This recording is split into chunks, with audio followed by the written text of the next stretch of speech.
What's going on, everybody? Today I wanted to do a quick video about the quality difference, the actual quality difference between an MP3 file and a WAV file. I just had the realization just a few days ago on actually hearing the difference for the first time. Right? I'm sure we all probably know that there is a big quality difference between MP3 and WAV files. That's why producers sell leases cheaper that are just MP3 files over the WAV ones, just because WAV is way higher quality. But I never really realized what the exact difference was. So I wanted to show and share that with you here today, because I think it's some really valuable information, because we all know that there's a quality difference, but we can't really visualize it until we hear it. I actually found out about this in using Ozone 9 here. I was mastering one of my beats for the preview, and I stumbled upon the codec feature in Ozone, and I just kind of started playing around with it until I realized what it actually does. It essentially simulates the artifacts that come with the MP3 file, right? So if we go right down here, there's that codec button. If we turn that on, you can see you can select between the MP3 and the AAC format, as well as the actual bit rate. So the lower the bit rate, the worse the audio quality is, and the more artifacts are going to be mixed in to the file. So that was kind of how I had my moment of realization on what exactly the difference is. And I know that the audio for this video, be it on Instagram or YouTube, will be compressed as well just through uploading it. So I'm not sure if you can properly hear the difference that I'm hearing here straight through my headphones. So I will actually provide a download link in the description where you can find the audio examples of this exact beat. I'm using my new Relentless beat here just for demonstration purposes, and I will give you the download link for a quick snippet of the WAV with the MP3 and with the whole codec simulation here, so you can really hear the difference firsthand. Okay, so first of all, what actually is the difference between an MP3 file and a WAV file?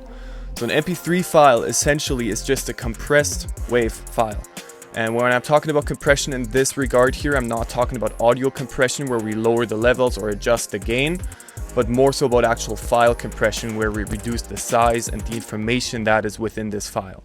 So essentially what that compression does is, if you think about really small snippets, like not even seconds, milliseconds, right? Like really short frequency bands, it'll take out all the frequency bands that the algorithm does not think the human ear can pick up. Because usually that's the case. And if we're talking about the 128 bit MP3 file, then that's sort of right where the sweet spot is, where our human ears can't really pick up on the difference, right? That's what CD quality is, because that's where MP3 originated. They wanted something in CD quality in much smaller files, so it's more viable during the age of very slow internet to actually download these tracks and use them that way, right?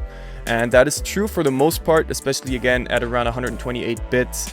That's sort of where it's hard to pick up the difference. It's definitely still possible. That's why there are so many more quality steps. As you can see down here, we'll go all the way to 320 bits, which at that point it's really very small difference. But then again, you have a bigger file size than with 128 bit, for example.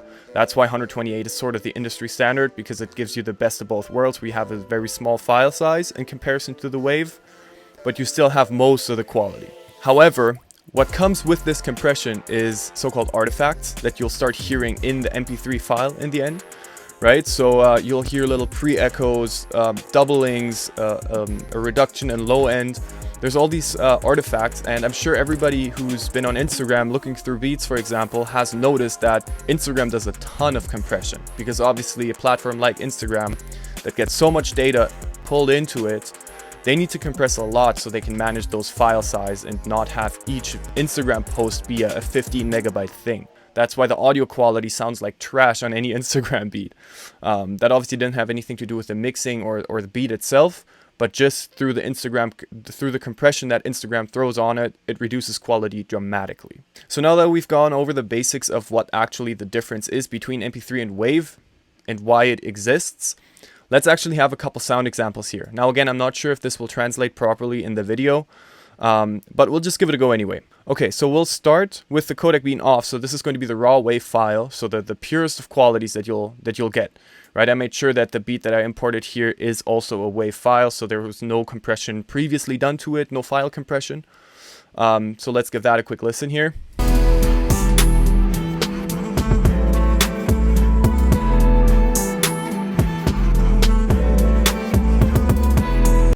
Okay, so that probably sounds pretty regular to you, but let me go to the far extreme.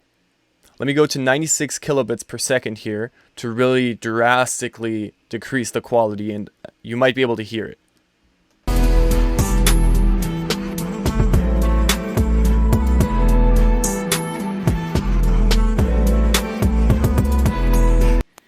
So in this case right here, I want you to listen specifically for the hi-hats. I think that in the hi-hats, the compression comes out the most because it reduces a lot of those higher frequencies, as well as the low end as well, but it's a lot easier to hear in the high end of this beat.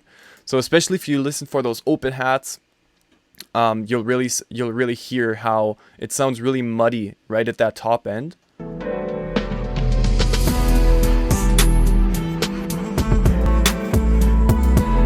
When I turn it off again, it sounds way clearer.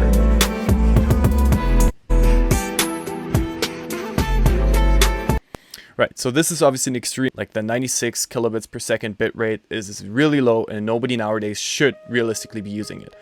Now, I'm not sure if that's what Instagram uses to compress down, because it sounds about dramatic enough.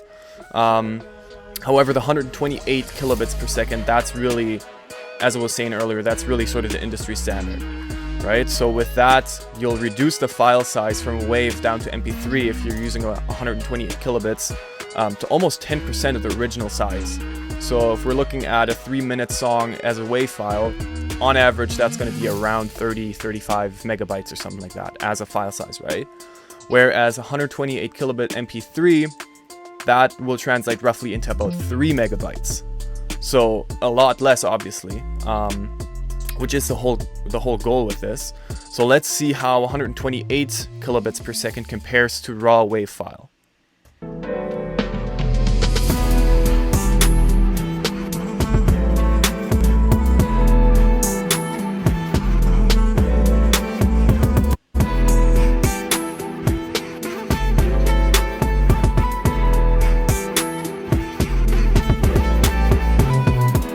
Now again, it's very small details at this point, right? Going from 128 kilobits per second MP3 to WAV is not going to be a ginormous jump.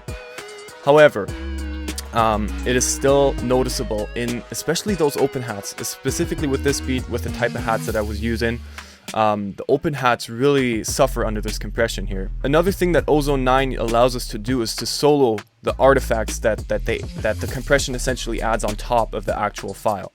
Okay, so let's stick to 128 kilobits per second here and solo the artifacts and just see what's being added on top, what's being put on top of your mix just due to this compression.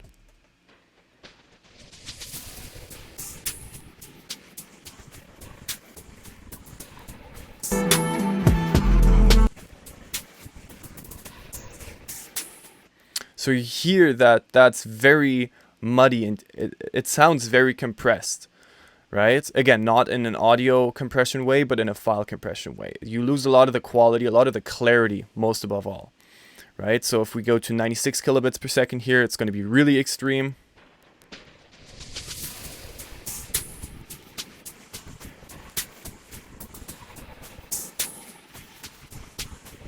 Right? And now if I go over to 320 kilobits per second, which once again is pretty close to the original WAV lossless quality, it's not quite there, but it's a lot better, then you'll hear very, very few artifacts only.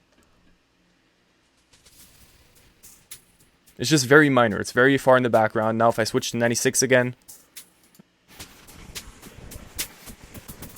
that's a lot more. So I found this was extremely interesting. That's why I wanted to share that with you, because I think that many people don't fully understand the difference, right? And don't fully appreciate the difference between those qualities. Usually you'd use the WAV files for actual recording, but once you export everything to actually send it off to Spotify, SoundCloud, YouTube, whatever, usually you'd use MP3, just because once again, that's what it's made for. It's a smaller file, so it's easier to upload, download, use whatever, stream, just because the file size is about 10% of the original file. Right, and that's where 128 kilobits really comes in handy, because it's compressed enough that the file size is dramatically reduced. However, the file the actual quality is still okay. But when it comes to recording, when you actually listen to it through some decent mixing headphones or studio monitors, you'll pick up on the difference, and it'll make a big difference in the end product that you can create with it. Because once you have a compressed MP3 file, you can't uncompress it. You can't then put your vocals on top and then export that as a WAV and then hope that it's going to be a WAV quality again, because it's not, because the MP3 has already been compressed in the first place. Right, so that's really the difference. That's all I wanted to quickly jump over here today. I really hope that I kind of opened your eyes and allowed you to hear the difference between MP3 and WAV. I'll look back on this video and see how well it actually translates, but then again, I will have a download link in the description where you can actually grab the sound examples that I was showing here, so you can kind of hear it in full quality. I would definitely obviously suggest listening to that with headphones. But yeah, I hope that you found this helpful here, and if you have any questions on this or on any other topic, then please feel free to let me know. I'll be glad to help out. And up until then, I hope from now on you all save your beats as WAV files and offer them as WAV releases as well. And other than that, I hope that everybody out there is staying happy, healthy, and productive over the next few days here. And thanks for watching. Follow me on Instagram if you want to see some more daily content, stuff like that. And up until the next video, I will see you guys later.